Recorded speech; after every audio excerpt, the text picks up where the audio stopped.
Hello and welcome to another video by Rick Miracle Me in my series Freemasonry and Satanism.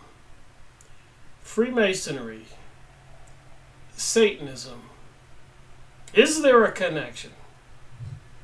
Illuminati, Luciferianism, Rosicrucianism, the Kabbalah, the Zionist, and the thousands of other mystery religions or secret religions, information they want to keep away from the public. They call people who are uninitiated profane, and of course some of the Jewish people call non-Jews goy or goyim, which means cattle. So I read a lot of derogatory things about the way that some Jewish people think about non-Jewish people. A lot of nasty material in one of their books, the Talmud.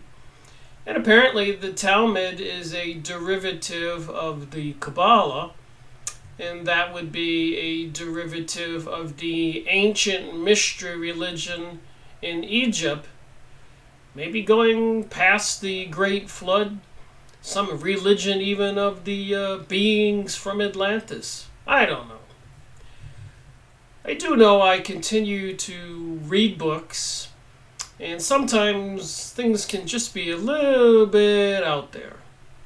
And I think this video is going to be a little bit out there. A couple years ago, I guess, I started a video. I made part 1 on ISIS Unveiled, and sometimes, you know, in the course of my pursuit of trying to find out WTH, what the heck is going on, I don't pay attention to some of the details, but finally I figure it out. But when I did get ISIS Unveiled, it was volume 2, so I didn't have volume 1. I since have received volume 1 in the mail and have been reading it, and that'll be the video I make today. But even since then, I went back recently and made part 2 and part 3 on ISIS Unveiled, volume 2. Helena Blavatsky, the Theosophist Society, teaching us this mystery theology. The meaning of life, how man was created, what are our souls, what about demons, elementals, and other beings, and magic. Huge books. So Helena Blavatsky wrote a lot of material, and in series 200, I made a couple of videos on the personal memoirs of Helena Blavatsky, information that came from her personal letters to family and friends and other publications, where she readily not only admits but details the beings, invisible beings, coming to her through channeling or invisible, like an apparition or a ghost, teaching her things and instructing her to write these big, thick books. So this is volume 2, ISIS Unveiled. And I have made videos on another set of Helena Blavatsky's books. The Secret Doctrine. Again, a big, thick set. I'm not sure, but I think there might be a part 3 to this Secret Doctrine. But series 84 was part 1, Cosmogenesis, the genesis of the cosmos, the stars, the solar system, the galaxy, the universe. Cosmogenesis. Series 84. And if you want to see how many videos I made, just when you search for videos, Freemasonry and Satanism, book review 84, and how many there are will pop up. And of course, Volume 2 is Anthropogenesis, and apparently there's information in here about the pole shifting information, prophecy, prediction, back in 1888, I guess. Series 142. And again, if you want to see how many videos I made, because obviously this is going to be an ongoing thing, and each book has its own series number, because it's just so thick and it is a different topic. Cosmogenesis and anthropogenesis, the creation of life on Earth and creation of the cosmos, life in space, if there is life in space. So this is series 142, series 84. With that said, on Isis Unveiled, again, another big thick book. This is series 100. I started a couple years ago, made a couple new videos, and again, it has its own series number. It's a big thick book, and so I've decided to stick with that idea, a separate series number, because they are so thick. Anyways, here is the one I got in the mail, Isis Unveiled, Volume 1 of 2. Notice that red dot there. Apparently there's something to this New Age material where people wear red strings around their wrist and other symbols. So there's a lot to research here and try to figure out. And the only way I can see how to do it is just to take one video at a time. It's that vast of a pursuit to try to figure out WTH when you have all the different parts to this puzzle. The intentional destruction of Christianity, and obviously the desired destruction of the Muslims, with the intent to destroy the Dome of the Rock, which sits on top of the King Solomon's temple, the remains, and they want to rebuild King Solomon's temple for the third time, which is prophesied, has something to do with Armageddon, the end of everything that we know, the destruction of the phoenix, so to destroy the whole world so they can build a new world. So there's many facets to this, whether they bring down this world in a flaming inferno with a nuclear destruction, which has been in the news quite a bit, or an economic collapse, which has been in the news a lot, or sustainability, droughts, a famine, which has been in the news a lot, plagues, terrorism, and so much more, which has been in the news a lot. Very bizarre. So I believe there's something mentally intentional about all this, messing with our minds, confusing people, and taking people down a crazy path. If you go to your city park and everything, people are looking much more bizarre. And some people go, change is good, Rick. You got to be progressive and liberal. But how far is too far? Transgenderism, hybrid humans, androgynous beings, or all of us. There's a lot of famous people who say they like to go both ways, have sex with men and women. What does the Bible say on those topics? It says that it's not the way that we were designed. It's inconvenient. It's wrong. And I guess in the past people have been punished. Sodom and Gomorrah. And so much more. Tower of Babel. The Great Flood, destroying the hybrid creatures that were being made by people before the flood, whether it was the Atlanteans or fallen angels. So like I said, this is just an interesting conversation. So I did get the volume 1 of 2 Isis Unveiled, and I have been reading it. And there's so many choices of what I could have chosen to do this video. But I think I'll just pick this particular portion here and read for a couple pages to bring the video series 204, and this will be part 1, of course. So again, during the next year or so, I'll continue to look at this book as well as Volume 2 some more, and The Secret Doctrine, Volume 1 and Volume 2.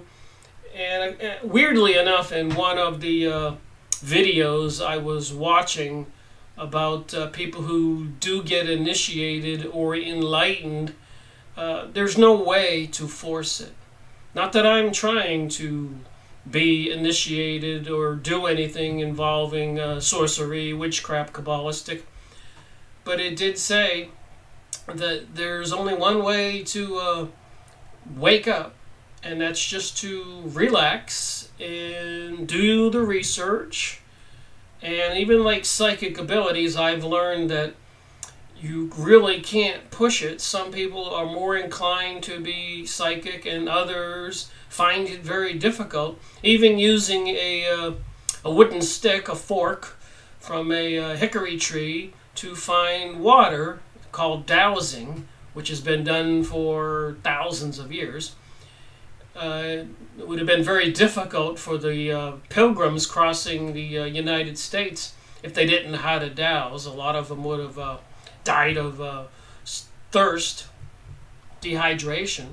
So dowsing has been around for a long time, and some people just have a knack for it. Some people, if they pick up a hickory stick and try to do it, will actually faint and pass out. It affects them that much. And some people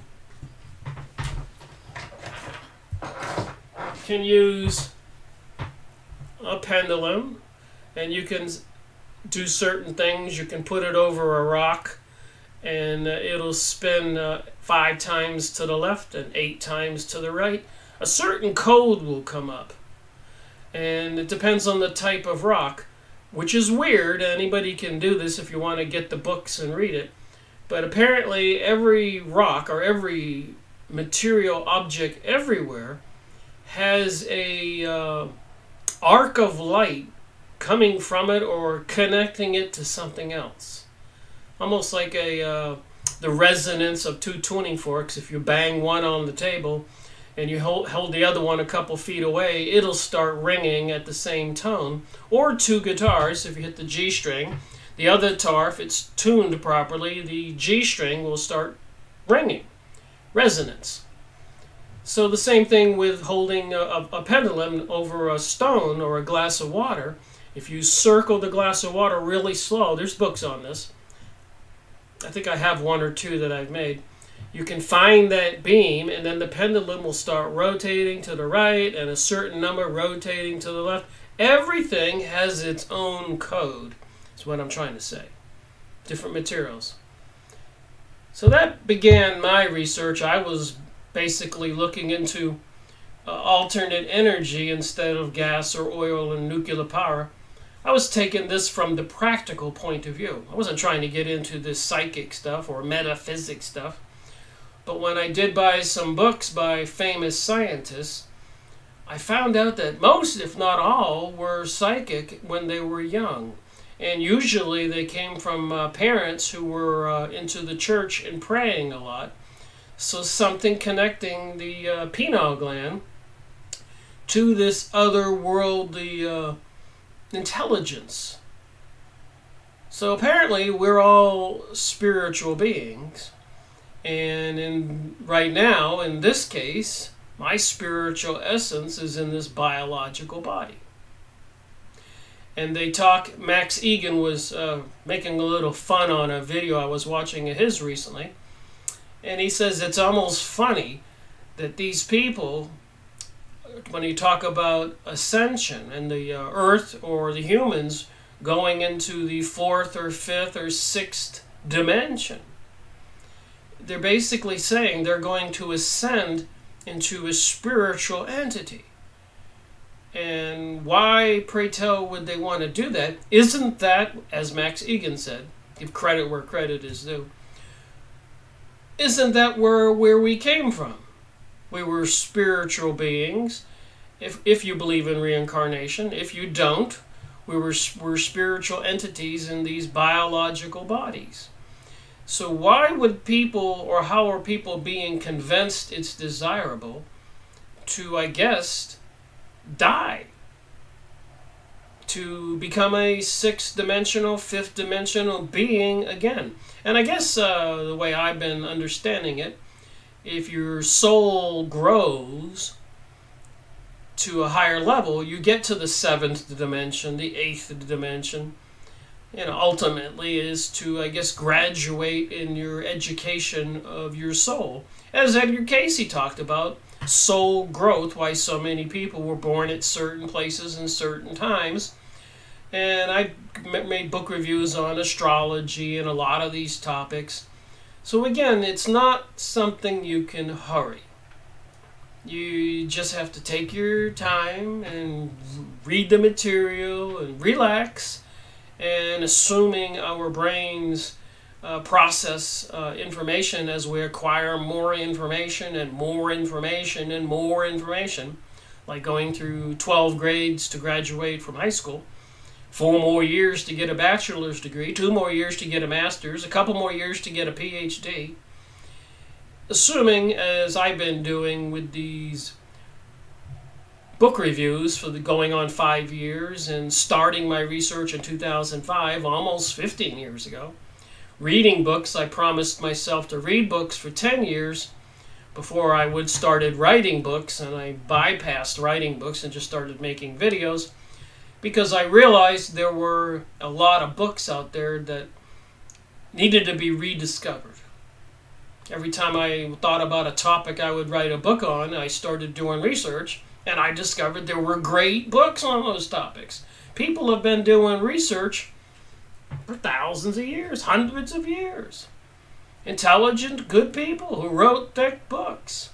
But there is something called discernment, and I am convinced that out of the 200 books, this is going to be series 204, that I've made videos on, I'm convinced half of them are disingenuous, misleading, and maybe sometimes not even intentional. Maybe the author thinks he's doing the right thing, or she. So it's very confusing, and I think it's important to pursue being awake, becoming aware of what's going on in the world, because there clearly is indication of a bizarre set of people controlling our planet behind the scenes, and some plans for the future. I was watching the another Hunger Games series last night, not the first one. I haven't seen any more, but I was watching one last night, and it is bizarre. And all this information, TV programming and movies and magazines and the educational systems and the games for kids and press releases and all that, they are changing our reality. And I'm maybe not so opposed to change, but I don't think they're changing our reality with the intentional betterment of we the people. Contrary, I'm convinced that these elites who control our world need to tighten their grip on all of us in the world and bring us some kind of dark ages, draconian reality, quite vicious and bizarre, it seems. So I thought I'd just read from this book, ISIS Unveiled, and throw in my 2 cents. And granted, it's going to be a slightly bizarre conversation, so it might not be for all people. It's a little bizarre for me. But on page 346, I'm just going to start reading. Obviously at 346, there's a lot of material preceding this page. As you know, I read and I highlight.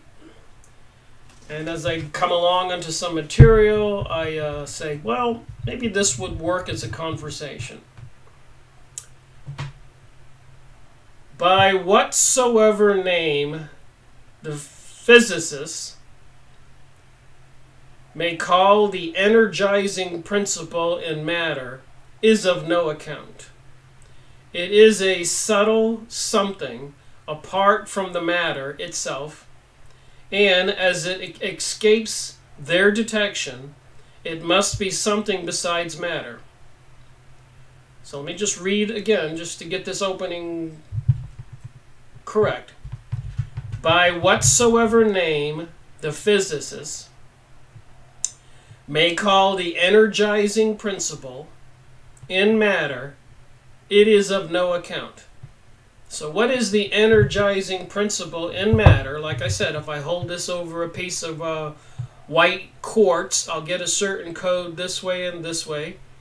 Abby Merlot wrote a book about this. You can look it up, dowsing. And if I hold it over some rose quartz instead of clear quartz, I'll get a different reading. If I hold it over a piece of iron or a glass of water, everything has a code. And it's repeatable. And there's so much more you can use with your mind and your psychic ability if you just want to look into it and read about it. But there is a lot of concern in doing that. You don't want to start studying witchcraft or unseen, trying to communicate with unseen beings, because as the material I'm about to read, it can be quite dangerous. Just like you wouldn't go down a dark alley in New York City on Friday night at 2 o'clock not knowing where you were going, because you just might run into some unsavory characters. The same thing when you enter the spirit world, you have to be protected and know what you're doing. So, by whatsoever name the physicists may call the energizing principle in matter is of no account. It is a subtle something apart from the matter, and as it escapes their detection, it must be something besides matter. So a lot of the physicists and materialists and people today don't want to think about the spiritual realm, nevertheless get into the study of the Kabbalah or witchcraft and all that stuff. And that's probably a good thing. It can be a very dangerous realm to delve into.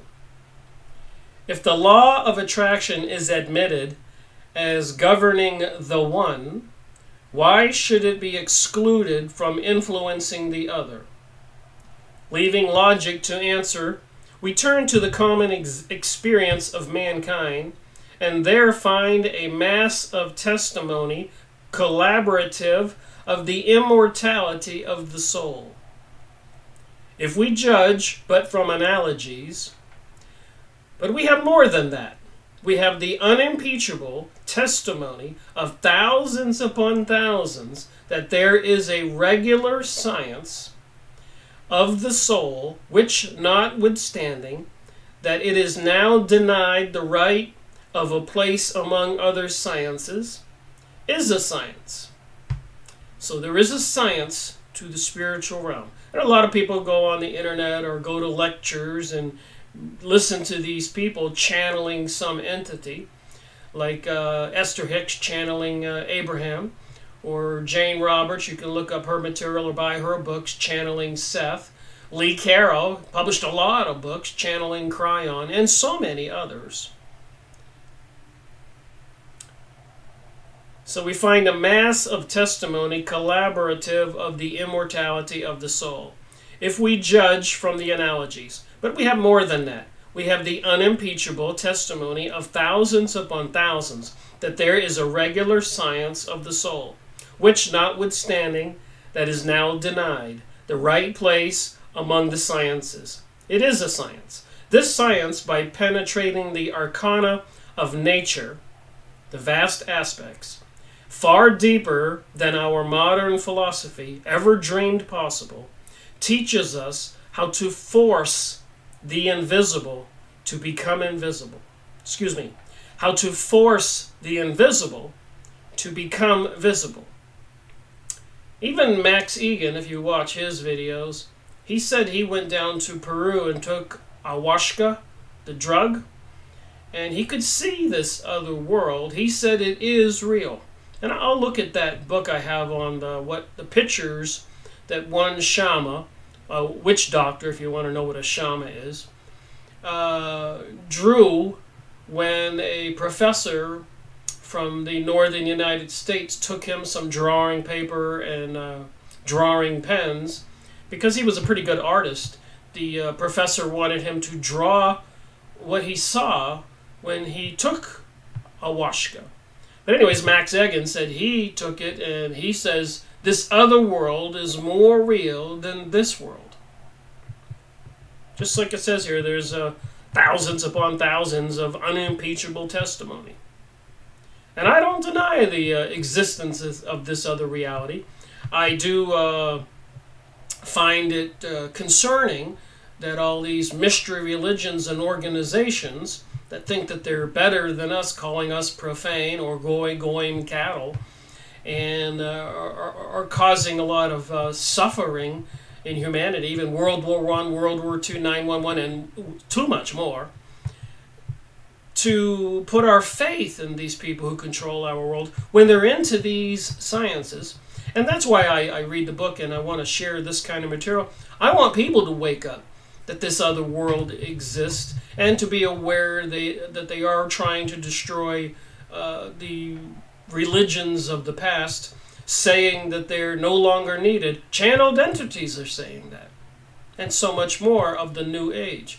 Even saying that people who don't go along with pansexualism and transgenderism and a lot of other stuff that's beyond the morals and ethical teachings of the historical religions, to become more liberal and more progressive and to do as thou wilt, which is clearly a Luciferic satanic doctrine. And of course there's tons of symbols and symbolism out there. I've mentioned it many times in my videos.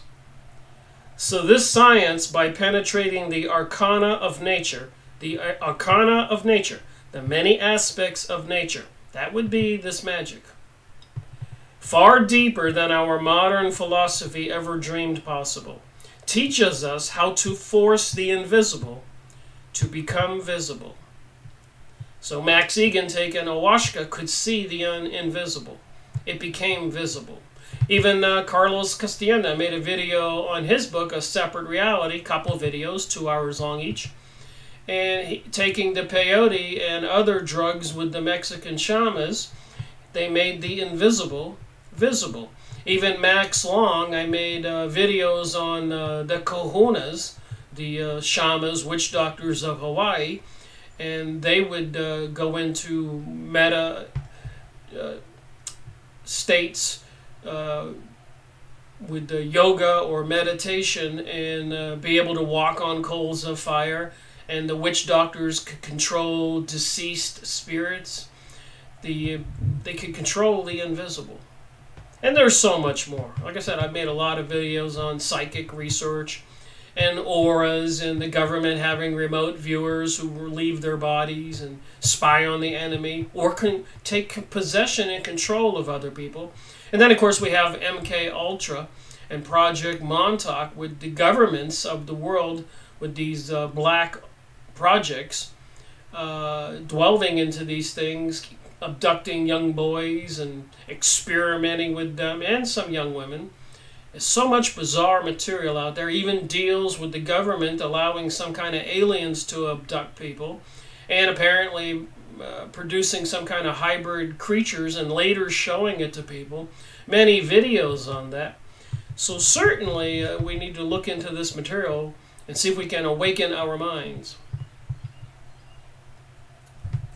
This science, by penetrating the arcana of nature far deeper than our modern philosophy ever dreamed possible, teaches us how to force the invisible to become visible, the existence of elementary spirits, the nature and magical properties of the astral light, the power of living men to bring themselves into communication with the former through the latter. And even Stephen Greer with the Sirius Project, Sirius Disclosure, UFO Alien Disclosure Project, he holds workshops or events where people meet at a beach or a park and they do invocations, incantations, mantras, rituals to bring these beings into focus, into view. And even if you go on MUFON.com today and look up the current sightings for the past 20 hours, you'll see all kinds of orange and white orbs pursuing people or flying in the sky. So there appears to be something real to all this. And it seems that it's, like it says in this book, there's thousands and thousands of testimonies. So then they don't want people to believe in the Bible and Jesus and God. And I say, wait a minute, man. There's so much material out there that if you were to believe it all, you'd have to see that the God and the Jesus thing and the other prophets with the other religion and Buddha and the Hindu and whatever, that the spirit world was sending ambassadors into our world to try to tell us what to think and how to behave. There was probably a reason for that. Before I forget, I just want to show you this book.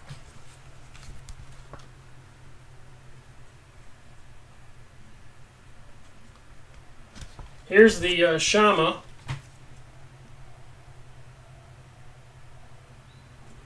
So apparently when you take ayahuasca, you can see this other world.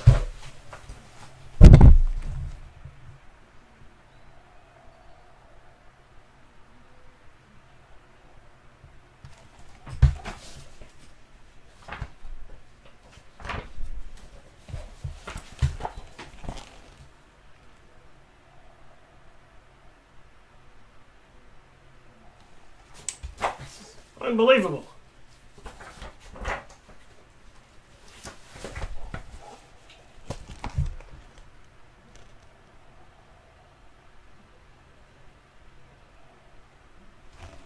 So you can go on used book sites and maybe find this book.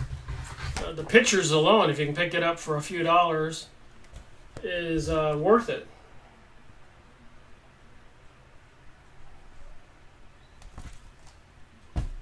So back to the Isis Unveiled, Volume 1, page 346. So they're talking about the existence of elementary spirits, the nature and magical properties of the astral light, the power of living men to bring themselves into communication with the former through the latter, the power of living men to bring themselves into communication. Let them examine the proofs with the lamp of experience, and neither the Academy nor the Church, for which the Father Felix so pervasively spoke, can deny them. So there does seem to be some kind of intellectual battle between the teachings in Isis Unveiled and the Theophist Society, and associated with the Freemasons and Rosicrucians, etc. Similar to the Kabbalah, mentioning the Kabbalah in this material, which historically has been the religion of the Jewish people, and not all Jewish people. A lot of people are fighting this Zionism program. And these people, even in the book review I made of The Ultimate World Order by Robert Williams, who discovered the book called The Jewish Utopia, which details what they think and the plans for taking over the world. And these people are into the Kabbalah, controlling some kind of spiritual beings or demons. Just saying, you have to put it all together. All right, modern science is in a dilemma. It must concede our hypothesis to be correct or admit the possibility of miracles. To do so is to say that there can be an infraction of natural law. If this can happen in one case, what assurance have we that it may not be repeated indefinitely, and so destroy that fixity of law, that perfect balance of forces by which the universe is governed? This is a very ancient and an unanswerable argument, to deny the appearance in our midst of supersensual beings when there have been seen at various times and in various countries, not merely thousands but millions of persons, is unpardonable obstinance to say that in any one instance the abortion has been produced by a miracle fatal to the fundamental principles of science. What will they do? What can they do? When they shall have awakened from the benumbing stupor of their pride, but collect the facts and try to enlarge the boundaries of their field of investigations.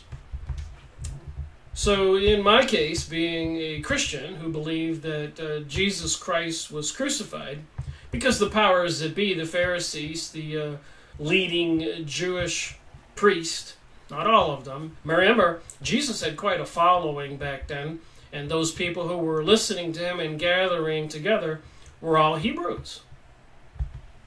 So a lot of the elite Jewish people, the Pharisees and the priests, were seriously concerned because of Jesus' gaining popularity among the people. It threatened their power structure. And then when Jesus was crucified, he rose again in spirit form as an apparition, quite visible, and then ascended to heaven. I believe that. And how far-fetched is that than from reading this? That makes more sense when you read this, assuming that we're all spiritual beings, and that when we do die from this physical form, we return to the spirit world. Edgar Cayce talked about soul growth, and then you see all the satanic, luciferic, fallen angel philosophy being taught on earth. There appears to be a cosmic battle. Anyways, back to the book. The existence of spirit is the common mediator. The ether, that's the air all around us, is denied by materialisms, while theology makes it a personal God. So it appears the theophists, these people in these teachings in these books, don't like Christianity's personal God, or even the Muslims' personal God, or Muhammad, the prophet. Even the Muslim religion admits Jesus' existence, although I think they call him more of a prophet. But even Muhammad had special attributes, abilities, communications. A lot of the prophets did. That's why they were prophets. And Jesus said to the Jews back then who were against him, "Ye are the killers of your prophets." So the spirit world has sent people to our world quite a bit, in my opinion. They are connected. Apparently, the spiritual realm is much more real than this physical realm. Of course, we're alive, and we think this is the basis of it all. But nobody gets off of planet Earth alive. What do we live, 100 years, 80 years? Some people younger, some people older. So it is a return to the spiritual realm. So it just might behoove people to get a grasp what that means. And the people who control our world are obviously in cahoots with some evil entities, and they're desiring to have their utopia, their kingdoms that enslave the populations. Play games with we the people, so to speak. Have them fight each other and die in battle, plunging swords or shooting each other. Kind of sick, don't you think? All right. So they're against, while theology makes it a personal God, the Kabbalist holds that both are wrong, saving that in ether, the elements represent but matter, the blind cosmic forces of nature and spirit, the intelligence which directs them, the Hermetic, the Orphic, and the Pythagorean cosmogenical doctrines, as well as those of the Sanchonians, the Borsius, all are based upon the irrefutable formula, viz. That the ether and the chaos, or in the Platonic language, mind and matter, which were the two primeval and eternal principles of the universe, utterly independent of anything else. The former was the all-vilifying intellectual principle, the chaos, the shapeless, liquid principle, without form or sense, and from the union of which two sprang into existence the universe, or rather the universal world, the first androgynous deity. The first androgynous deity. So if you look at a picture of the devil, go look it up on Yahoo image site, Lucifer, devil, a lot of these beings have women's breasts and a male torso. They're male and female, which is part of this New Age teaching, why they're trying to change the way we think about sex with the Rainbow Coalition and so much more, and the TV programming Modern Family, and of course even the programming of 2.5 Men, where Charlie sleeps with a different girl every other show. So they're, again, teaching the do as thou wilt, that there's no commandments or laws, and people who want to force those on people are haters. And so they're trying to say the Christians are now haters and other people are haters. So there seems to be this spiritual cosmic battle. And of course the question that people have to make up their minds, who is correct? Which is the correct philosophy? George Bush Sr. said, everybody knows this saying, out of chaos and anarchy will come the New World Order. A world of the rule of law. Then I ask, whose law? The laws that they make so that it benefits them, that we're all operating under now, where the corporations are controlling everything. People are losing their rights and their abilities to control their own lives every day. It's increasing. The chaotic matter becoming its body, and ether the soul. According to the phraseology of the fragment of Hermes, chaos from this union with spirit, obtaining sense, shone with pleasure, and thus was produced by Protogonus, the firstborn light. This is the universal trinity, based on the metaphysical conceptions of the ancients, who reasoned by analogy, made of man, who is a compound of intellect and matter, the microcosm and the macrocosm of great universe. And again, keeping everything into context, it did mention androgynous deity here. The Theophist Society did have the Lucifer Publishing Company, the Lucifer Magazine, and they use other names like the Light Bearer, and then they changed the name of the publishing company to Lucas, which still means light. So you're using discernment, but I think it is valuable to try to understand what these people are teaching.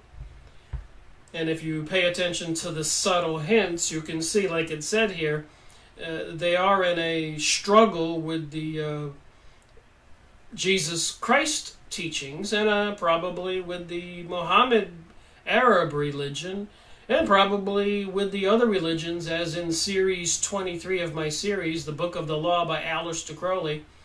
They don't make no bones about the fact that they don't like the Buddhists or the Hindus in there. Everybody's supposed to be used and abused and become a slave.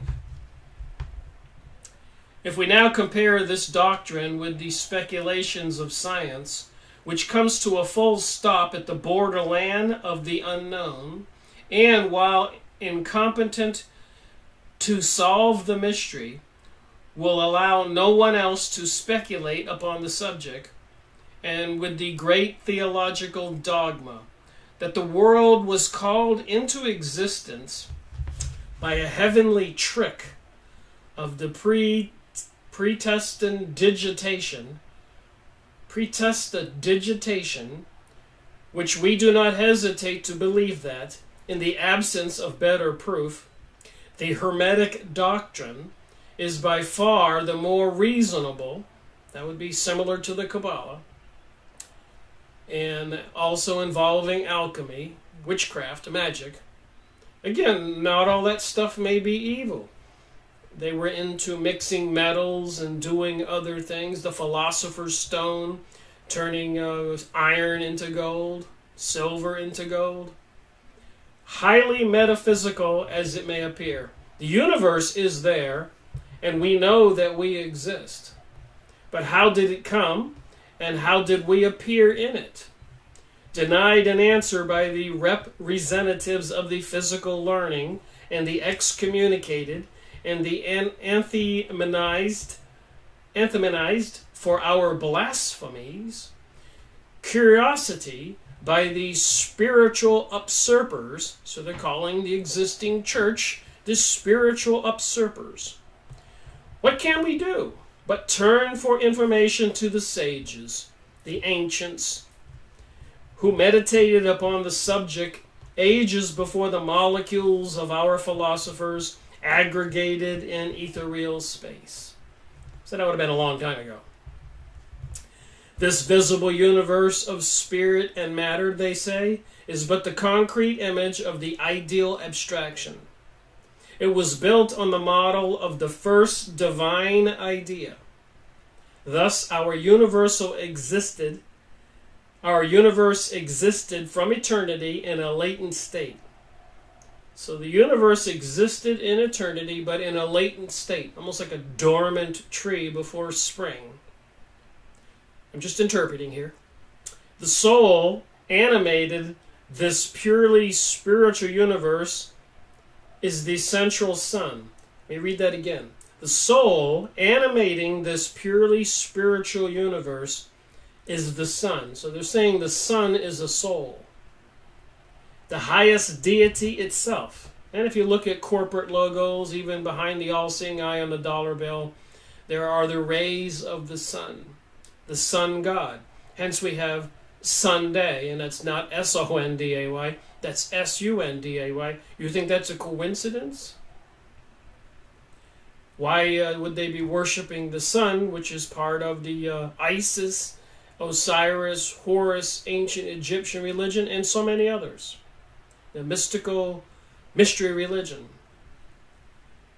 It was not himself who built the concrete form of his idea, but his first begotten. And as it was constructed on the geometric figure of the dodecahedron,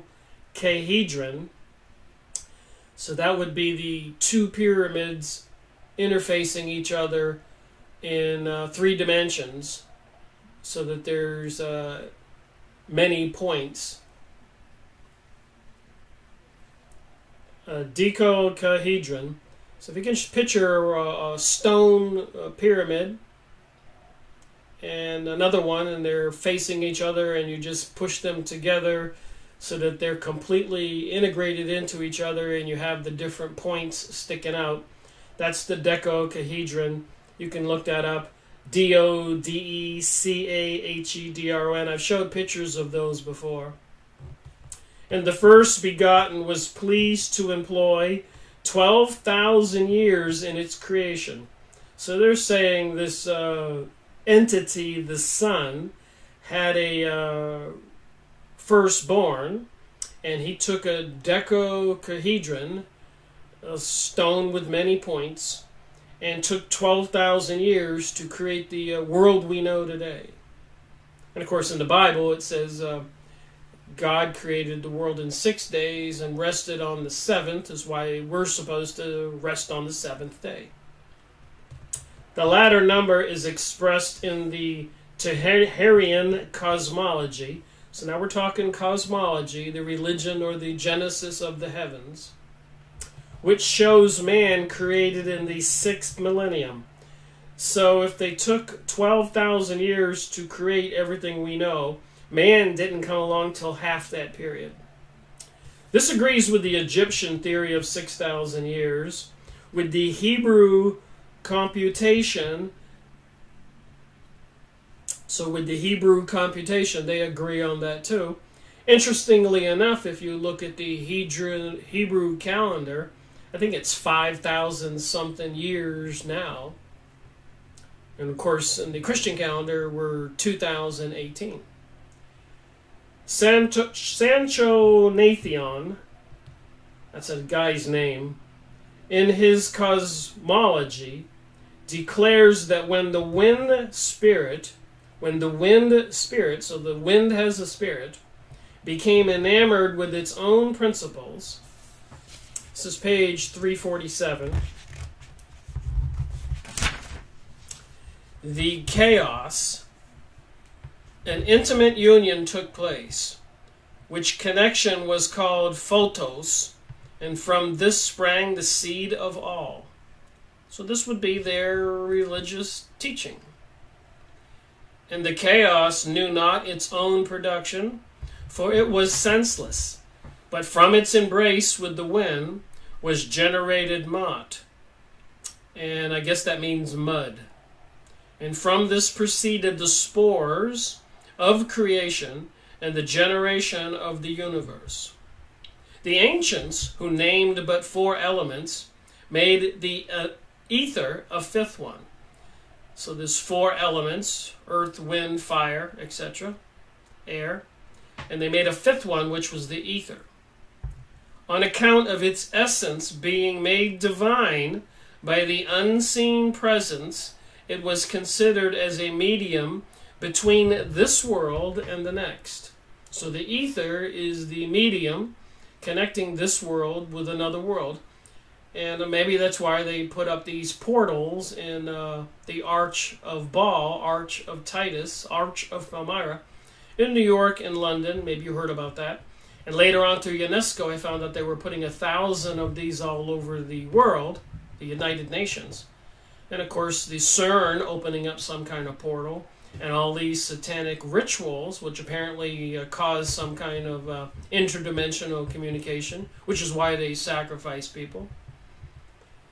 Quite bizarre. They held that when the directing intelligences retired from any portion of ether, one of the 4 kingdoms which they are bound to superintend, the space was left in possession of evil. So any of these spiritual intelligence not doing their job, taking care of the 4 elements, evil would take over that space. An adept, somebody who gets initiated into these mystery schools, an adept, who prepared to converse with the invisibles. So one of these initiates studying this Kabbalah, any of these teachings from these secret lodges, prepared to converse with the invisibles, had to know well his ritual and be perfectly acquainted with the conditions required for the perfect equilibrium of the 4 elements in the astral light. First of all, he must purify the essence, and within the circle in which he sought to attract the pure spirits. And remember, the witches draw circles and put a 5-pointed star in the circle, and then they put candles all around them. They do incantations and other things, part of a satanic ritual, to bring forth some kinds of entities, including people who have escaped the Illuminati. They talk about the same thing if you go watch some videos on YouTube. It's quite bizarre, and it's quite descriptive. Apparently, some of these people are even shapeshifters, according to David Icke and many others, whistleblowers escaping these Illuminati cults, that people change into another form like a reptilian being and viciously attack and actually consume a sacrificial victim on the altar. Just saying, and I'm reading this material in this book, where it says here, the adept, the initiate, first of all, he must purify the essence, and within the circle in which he sought to attract the pure spirit. So apparently that's my reasoning why they sacrifice people, is to attract these spirits. Equilibrize the elements so as to prevent the ingress of the elementaries into their respective spheres. So I guess there's you have to be careful trying to communicate or bring a spirit into this world, because apparently there's a lot of other creatures out there, including even in the Carlos Castaneda book, Separate Reality. Go watch my videos on that book. Or Max Long on the kahunas in Hawaii. And even those pictures I showed you of people taking the ayahuasca drug in Peru. There are other entities out there in this other world. And they can be dangerous in their respective spheres. So apparently these different dimensions are different spheres of reality. But woe to the imprudent inquirer who ignorantly trespasses upon the forbidden ground. Danger will beset him at every step. He evokes powers that he cannot control. He arouses sentries which allow only their masters to pass. So this is in the Book of Enoch material too. So if you don't pass, and other materials I've gone over in initiation, if you go into this altered state and go into these other worlds, and you don't know where you're going or what you're doing, these entities will consume you like a engulfing flame of fire. It's supposed to be quite vicious. For in the words of the immortal Rosicrucian, once that thou hast resolved to become a cooperator with the Spirit of the living God, take care not to hinder him in his work, for thy heat exceeds the natural proportion that hath stirred the wrath of the moist. M-O-Y-S-T. Natures, and they will stand up against the central fire, and the central fire against them, and there will be a terrible division in the chaos.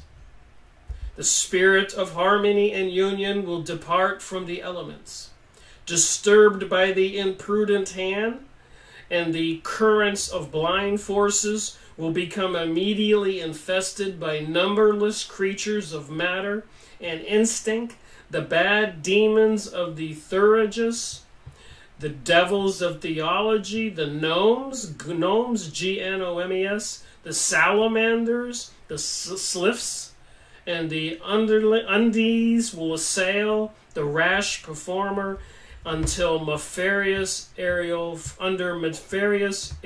forms. So I guess it's like a Ghostbusters movies. You can get some strange creatures attacking you. Unable to invent anything, they will search your memory to its very depths. Hence the nervous exhaustion and mental oppression of certain sensitive natures at spiritual circles.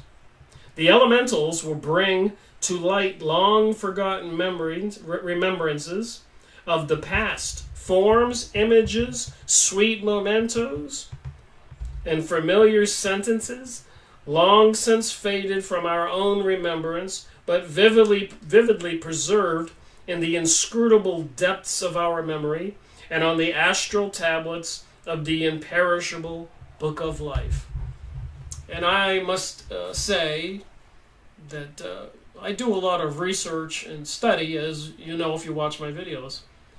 And it seems to me that in my dreams that I am being targeted with some very bizarre dreams that just do not make sense. And I think about that, and it says they do that stuff. So understanding reality is kind of important, I think. Every organized thing in this world, visible as well as the invisible, has an element appropriate to itself. The fish live and breathes in the water. The plant consumes carbonic acid, which for animals and men produce death. Some beings are fitted for rarefied strata of air. Others exist only in the densest. Life to some is dependent on sunlight, to others upon darkness, and so the wise economy of nature adapts to each existing condition some living form. So no matter where you go, you can find life. These analogies warrant the conclusion that not only is there no unoccupied portion of universal nature, but also that for each thing that has life, special conditions are furnished, and being furnished, they are necessary. And a little side note here. I have moved to a new place in January, an acre of land in the country with a beautiful view. And I've gotten to see some of the nature, and I have a huge garden. And we all know this, but how much do we really know this? But I have noticed, and there's been several broods of birds born lately in my yard, and I watch them, and I watch the interaction between the birds, and even in the interaction between the birds and humans and other animals. And I gotta tell you, it's a heck of a zoo, and there are some very human characteristics among the animals. Different birds will fight each other over the food, and the birds will chase off the squirrels and the chipmunks, and it's just an interesting thing in beaming with intelligence, building the nest. And interestingly enough, they'll build a nest once, but they won't use it twice because it has a lot of bird waste in it. And it seems like the bird actually comes to our door, starts squawking, so we go out there to the bird box, open it up, take out the nest, clean it out, put the cover back on, and the bird proceeds to build a new nest. It's almost like they're talking to us. And we ran out of bird seed this morning, and a bird actually flew into the house twice. I guess demanding some food. Quite bizarre, but life seems intelligent on different levels. And I've been around cows and horses and nature, so I'm aware that it's all intelligent and aware. It's just fascinating when you really take a hard look. Now, assuming that there is an invisible side to the universe, the fixed habit of nature warrants the conclusion that this half is occupied like the other half, and that each group of occupants is supplied with the indispensable conditions of existence. So apparently, the other world, the unseen world, those people are aware and alive in a different form. And if you've ever done read any books on the psychic research societies from the 1840s to the 1940s, which is kind of odd, prior to World War II, then after that, there wasn't as much about psychic research out there. Then it became aliens and UFOs after World War II, from 1940, I suppose, until 2040, and this is 2018. So it switched from the focus being on the invisible reality, spirits and entities, to UFOs and aliens, and I suspect we're all talking about the same thing. It is as illogical to imagine that the identical conditions are furnished to all, as it would be to maintain such a theory respecting the inhabitants of the domain of the visible nature. That there are spirits implies that there is a diversity of spirits, for men differ, and human spirits are but disembodied men. So human spirits are just one of the type of spirits in the invisible realm. A lot of those spiritual entities do not necessarily have to be a deceased human. To say that all spirits are alike and fitting to the same atmosphere, or possessed of like powers, or governed by the same attractions, electric, magnetic, odic, astral, it matters not which, it is absurd, as though one should say that all planets have the same nature, and that all animals are amphibious, and that all men can be nourished on the same food. It accords with reason to suppose that the grossest nature among the spirits will sink to the lowest depths of the spiritual atmosphere. In other words, be found nearest to the earth. Inversely, the purest would be farthest away. Where we coin a word we should call a psychomatics of occultism. It is as unwarranted to assume that either of these grades of spirits can occupy the place or subsist in the conditions of the other, as in hydraulics it would be to the expert of two liquids of different densities could exchange their markings on the scale of Böhm's hydrometer. So apparently, like a thermometer measuring temperature, Böhm's has a hydrometer, and when you put the liquid in the hydrometer, of course, different liquids would measure differently in their densities on the Böhm's hydrometer. And what they're saying before that is there are many different grades of spirits, and apparently the much more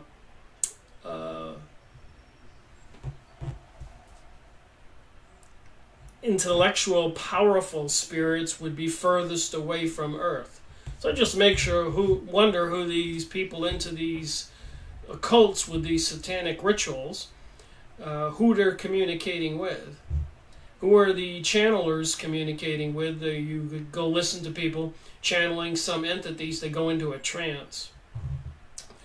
Gorries, Gorres, describing a conversation he had with some Hindus of the Malabar coast, reports that upon asking them whether they had ghosts among them, they replied, "Yes, but we know them to be bad spirits. Good ones can hardly ever appear at all." So this Hindu said there are ghosts among them, but they can only communicate or see bad spirits. Good ones can hardly ever appear at all. So I'm wondering, again, who are these entities channeling through all these channelers? I've made books on the channelers. I'm going to continue to look at that material. They are principally the spirits of suicides and murderers, or of those who died violent deaths.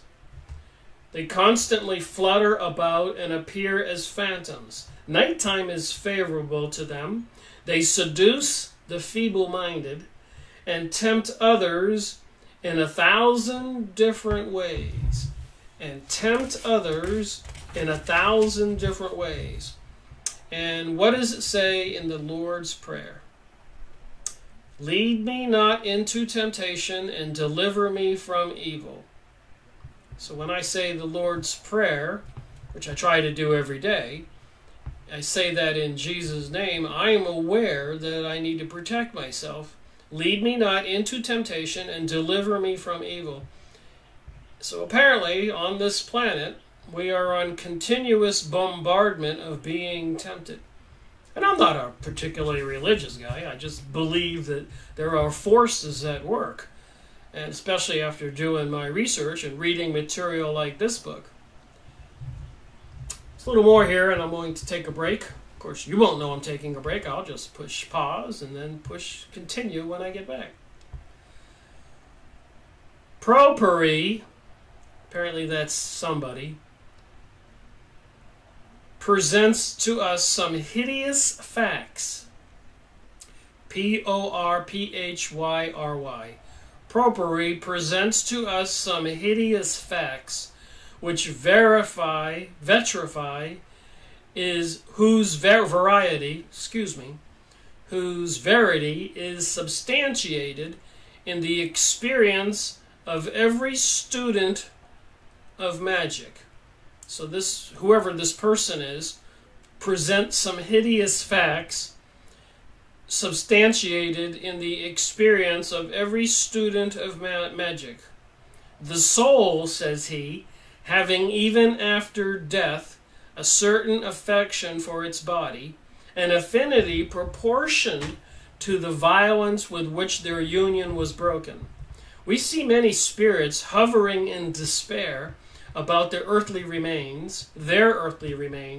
We even see them eagerly seeking the putrid remains of other bodies. and above all, freshly spilled blood, which seems to impart to them, for the moment, some of the faculties of life. So you got these earthbound spiritual beings that are attracted to freshly spilled blood, and I'm thinking, why do they sacrifice people? Are they trying to bring these spiritual entities to them and control them and enslave them for personal gain? Let spiritualists who doubt the pluralist, people who are into the spiritual communication, who doubt the pluralist, theologist, Theurgist. I can't even pronounce that word right. Try the effect of about half a pound of freshly drawn human blood at their next materializing seance. So like I said, from 1840 to 1940, they were hugely into these seances. So they're saying now, if you take a half a pound of freshly drawn human blood and you try to communicate with some kind of beings, the spiritualist, on their next materializing seance, the gods and the angels, says Lambelich, whoever he is, appear to us among peace and harmony, the bad demons in tossing everything in confusion. As to the ordinary souls, we can perceive them more rarely, etc. The human soul, the astral body, is a demon that our language may name genius, says Alpupius. So what do you think of this mystery religion? The human soul, the astral body. Remember, the government's into remote viewing. Battalions of people trained to leave their bodies, spy on the enemy, control people. These are the people that plan on bringing us a global world order.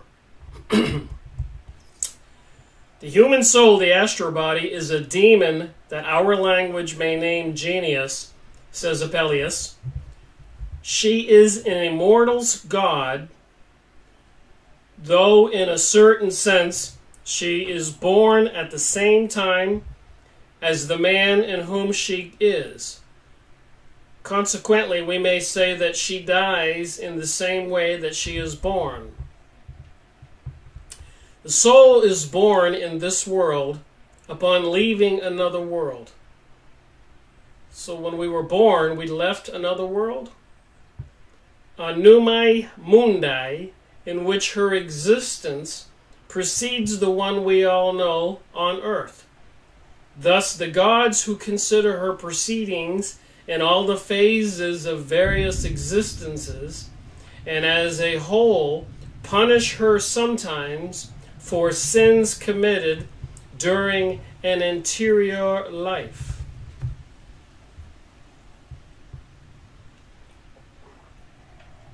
Just saying, the book says what the book says.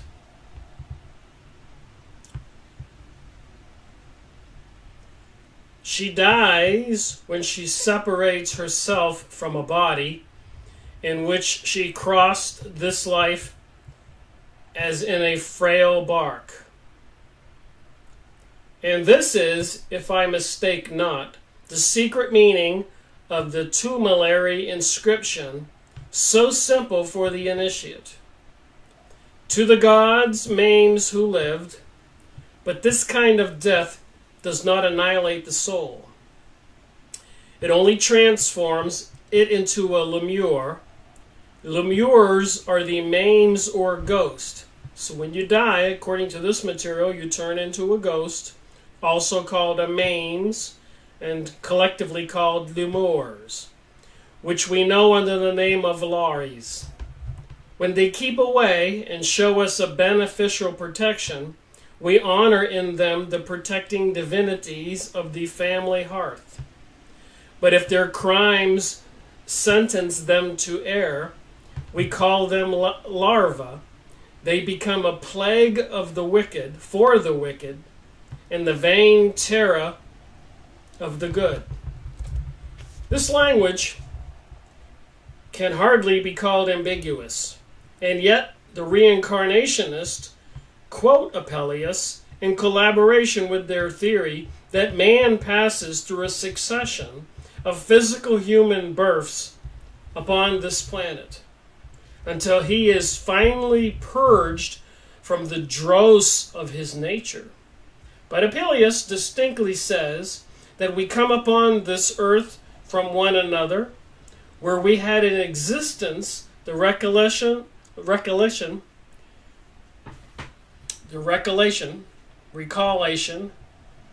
which has faded away. Some words just a little difficult. As the watch passes from hand to hand and room to room in a factory, one part being added here and another there, until the delicate machine is perfected, according to the design conceived in the mind of the master before the work was begun. So according to the ancient philosophy, the first divine conception of man takes shape little by little in the several departments of the universal workshop, and the perfect human being finally appears on the scene. So just like an engine or a factory or whatever that you have to fine-tune and align, humans need to be fine-tuned and aligned to create the perfect human being, which may be one of the reasons, like Edgar Cayce talked about a lot, reincarnation. And please remember, I'm not trying to teach this material as the truth. I am showing what the theosophists, the people into the mystery religion, believe and think. And I think it's important to get into their minds and know what they think. They're certainly spying on us and doing a lot of study on humans, even under torture, trying to find out how to control and manipulate us. Yes? No? You don't know about that? Project Montauk? MK Ultra? And so much more. Have you watched any videos on these things? Hitler and his secret laboratory work on people, and so many others.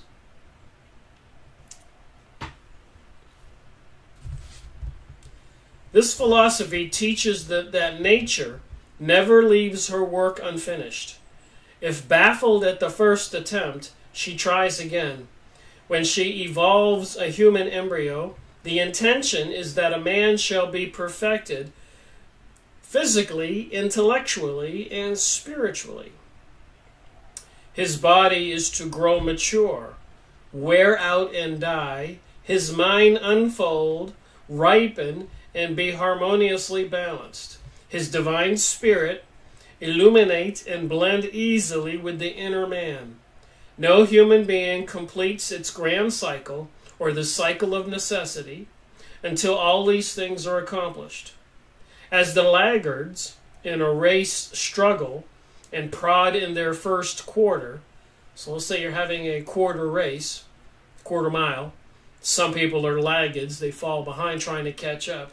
While the victor darts past the goal, so in the race for immortality, some souls outspeed all the rest and reach the end while their myriad of competitors are toiling under the load of matter close to the starting point. Some unfortunates fall out entirely and lose all chance of the prize. Some retrace their steps and begin again. This is what the Hindu dreads above all things: transmigration and reincarnation. Only on other and inferior planets, never this one. So apparently the Hindus dread, or above all things, is reincarnating on a lesser planet, or I guess a lower dimension, for lower type beings. But there is a way to avoid it.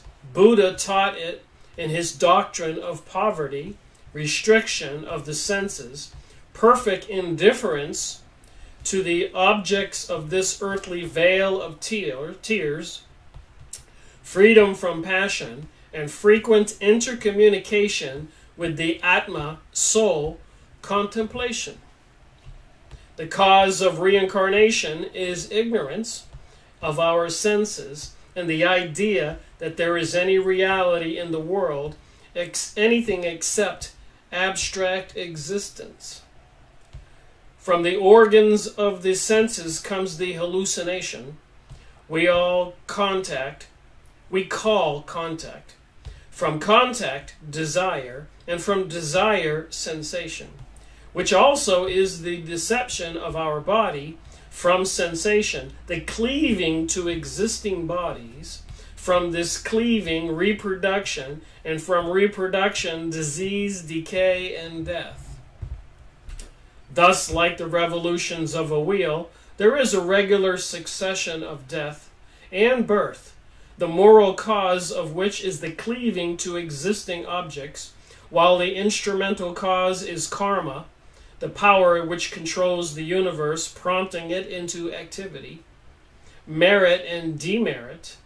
It is therefore the great desire of all beings who would be released from the sorrows of successive birth to seek the destruction of the moral cause and cleaving to existing objects or evil desire.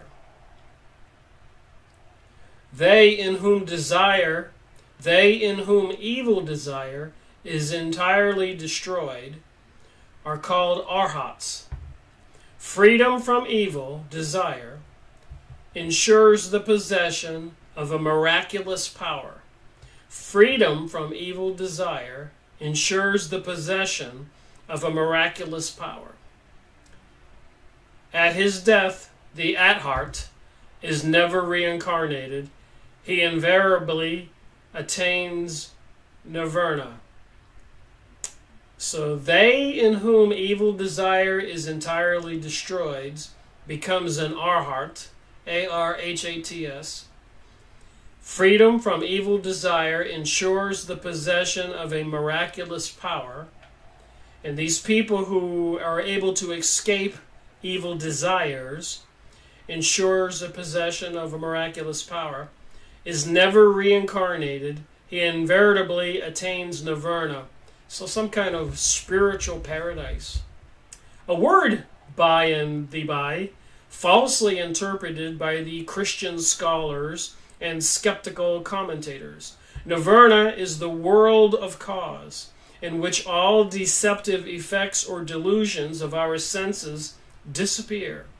Nirvana is the highest attainable sphere. So that would be the highest dimension you can aspire to, nirvana. The Pitras, the pre-Adamic spirits, are considered as reincarnated by the Buddhistic philosopher, though in a degree far superior to that of the man of earth. Do they not die in their turn? Do they not die in their turn? Do not their astral bodies suffer and rejoice and feel the same curse of illusionary feelings as when embodied? What Buddha taught in the 6th century BC in India, Pythagoras taught in the 5th in Greece and Italy.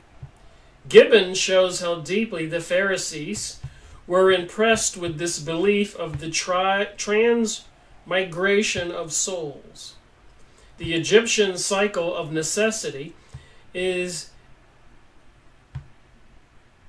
inevitably stamped on the hoary monuments of old. Egyptian circle of necessity is inevitably stamped on the hoary monuments of old. And Jesus, when healing the sick, invariably used the following expression: "Thy sins are forgiven thee." This is the pure Buddhistic doctrine. The Jews said to the blind man, "Thou wast altogether born in sin, and dost thou teach us?" The doctrine of the disciples of Christ is analogous to the merit and demerit of the Buddhist. For the sick recovered if their sins were forgiven. So apparently you can get certain sicknesses from your sins. And if your sins are forgiven, you can be healed. Just interpreting what I'm reading. But this former life believed in by the Buddhists is not a life on this planet. For more than any other people, the Buddhistical philosopher appreciated the great doctrine of cycles. The speculations of Dupuis, Volney, and Godfrey Higgins on the secret meaning of the cycles, or the Kaplas, or the yogs of the Brahmas, and the Buddhist, amounted to little, as if they did not have the key to the esoteric spiritual doctrine therein contained. No philosophy ever speculated on God as an abstraction, but considered him under the various manifestations. The first cause of the Hebrew Bible, the Pythagorean monad, the one existence of the Hindu philosopher, and the Kabbalistic Ensoft, the boundless, are identical. The Hindu Bragavant does not create. He enters the egg of the world and emanates from it as a Brahm, in the same manner as the Pythagorean Druid evolves from the highest and solitary monads. The monads of the Simeon philosopher, of the Hindu monad's mind, who has no first cause, apruva, or material cause, nor is liable to destruction. Brahma, as Prajapati, manifests himself first of all as 12 bodies, or attributes, which are represented by the 12 gods, symbolizing 1 fire, 2 the sun, 3 soma, which gives omniscience, 4 all living beings. So this Brahma God creates himself as 12 bodies. 5 Viyu, or the material ether. 6 death and breath of destruction, Siva. 7 earth. 8 heaven. 9 Anji, the immaterial fire. 10 Aldiya, the immaterial and female invisible sun. 11 mind. 12 the great infinite cycle, which is not to be stopped. After that, Brahma dissolves himself into the visible universe, every atom of which is himself. When this is done, the non-manifested, indivisible, and infinite monads retires into the undisturbed and majestic solitude of its unity. So apparently they're saying creation comes from this Brahma, God type thing, Ensoft, or the one existence, or the first cause in the Hebrew Bible, and this entity sends himself out into reality, materialism, as a sun, and all living beings, and destruction, and heaven, and earth, and fire, and the invisible sun, and the great infinite cycle.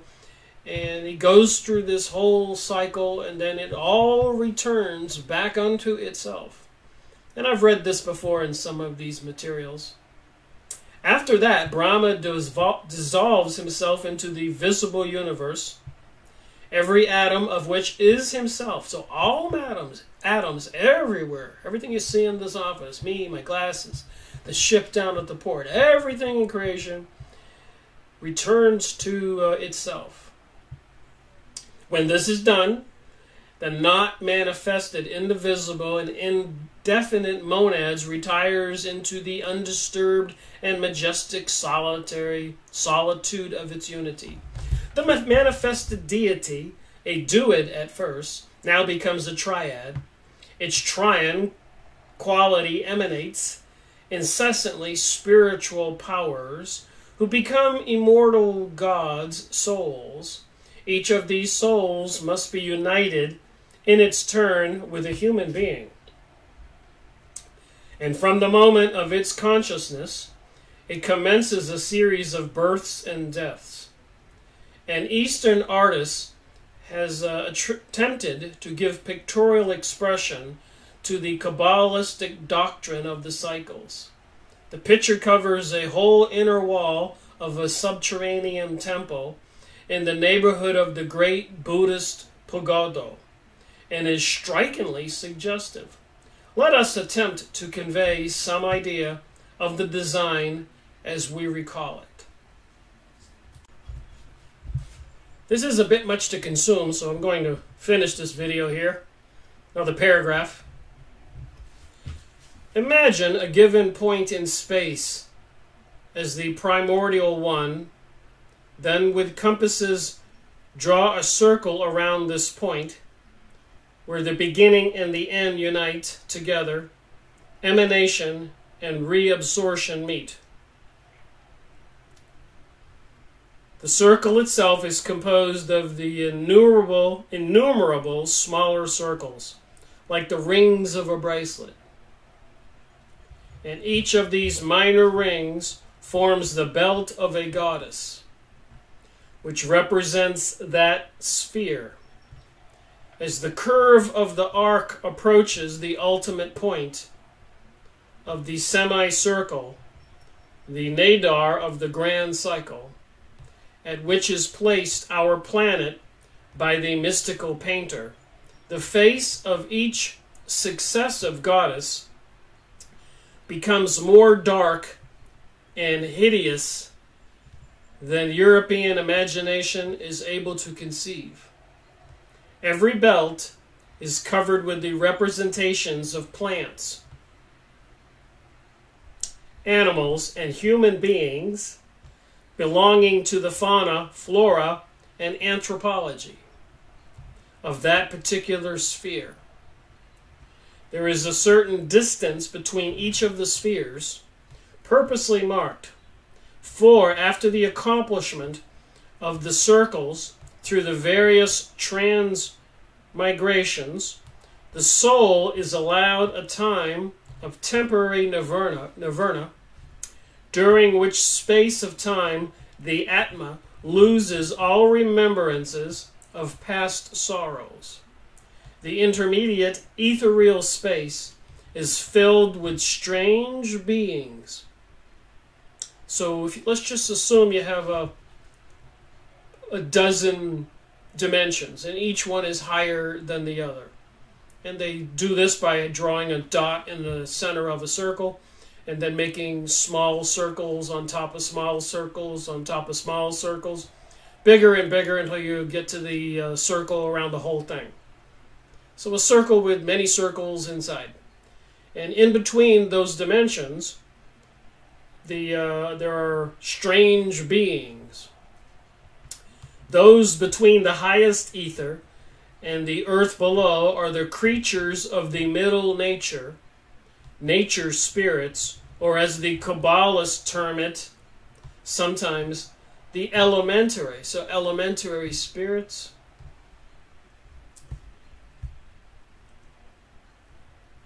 This picture is either a copy of the one described to posterity by Barroso, the priest of the temple of Bilius at Babylon, or the original. We leave it to the shrewdness of the modern archaeologists to decide. But the wall is covered with precisely such creatures as described by the semi-demon, half-god Onus, the Caladian manfish, hideous beings which were produced of the twofold principle, the astral light and the grosser matter. So with that said, I'll just look at a picture or two here. It just happened to be on my desk.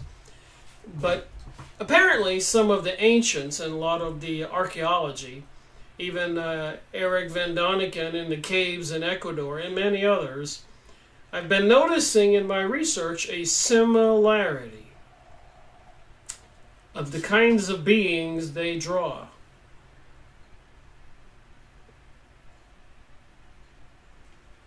This is the one in Ecuador.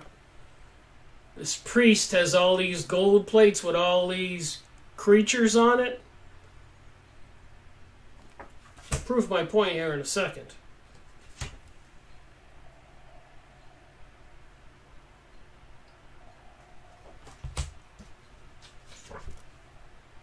So if you look at Carlos Castellano book, The Separate Reality, or the Kahunas, or the American Indians, or the Mayans, and tribes all over the world in these cave drawings, they have these weird-looking beings, and I'm just wondering,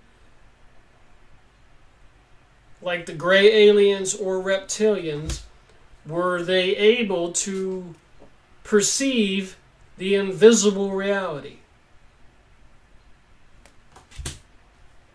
Even made clay monuments of these things.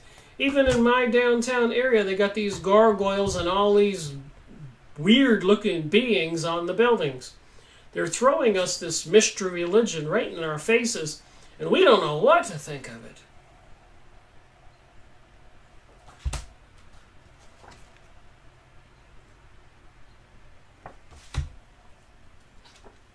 There's some ancient pictures. So I'm trying to understand what it all means in some kind of ancient writing.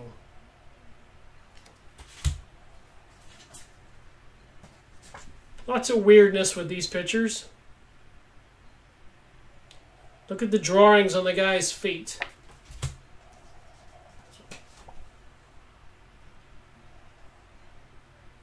So maybe some of these pictures that they're drawing are not materialized human beings as we know them. Maybe they're seeing some of these elementaries or other types of beings, and they're trying to normalize our thinking today, letting us think that they're beings coming from outer space.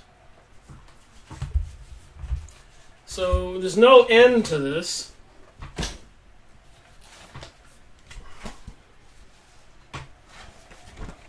In this book I showed you,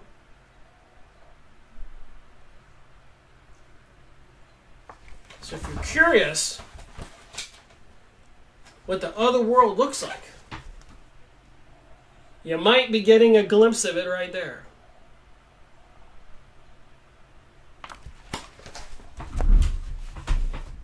There's the book.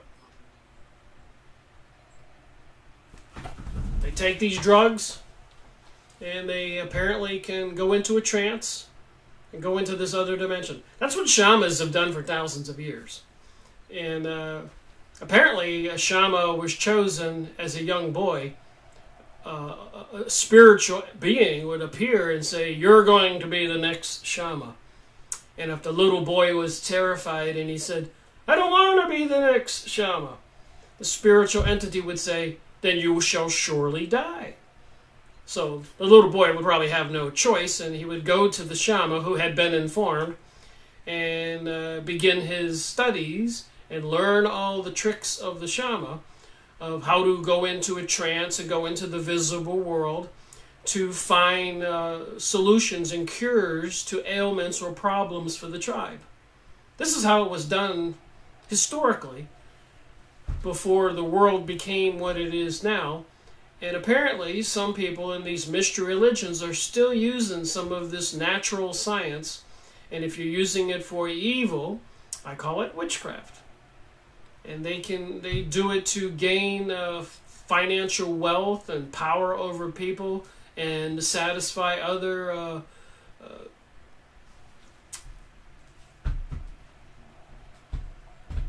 sick desires, sexual, whatever. And some of the beings they worship require this of them, just like a lot of our politicians have a lot of material recorded about them by these organizations they belong to, so they can sort of be blackmailed. And like in President John Kennedy, if you buck the system, buck them, the Illuminati and these other mystery religions and cults and temples and lodges, well, you're likely to get assassinated.